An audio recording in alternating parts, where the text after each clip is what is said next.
मंडळी, Konkan mini blog सिरीजमध्ये आज आपण येऊन पोचलो आहोत ते कुणकेश्वराच्या दर्शनाला। मंडळी, आता आपण येऊन पोचलो आहोत ते श्री क्षेत्र कुणकेश्वर येथे आणि थोडं साहित्य घेत आहेत पूजेचं। दक्षिण काशी अशी ख्याती असलेलं हे महादेवांचं मंदिर अतिशय प्राचीन आहे आणि कोकणातील सर्वात महत्त्वाचे देवस्थान देखील आहे। उंच असा कळस असलेलं आणि एकदम सुंदर शैलीमध्ये बांधलं गेलेलं हे मंदिर आहे।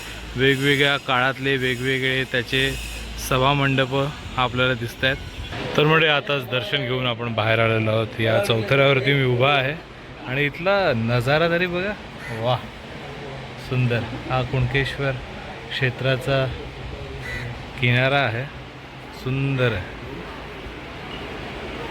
कुणकेश्वराचं दर्शन घेतल्यानंतर आई जोगेश्वरीचं दर्शन घेऊया आपण आता दिवस मावळायला लागलेला आहे, तर इथे उभं राहावं असं वाटतंय। मगाशी आलो तेव्हा भरपूर ऊन होतं म्हणून टाळलं। आता इथे जरा रमूया आणि फोटोज वगैरे काढूया आणि मग आपला परतीचा मार्ग घेऊया।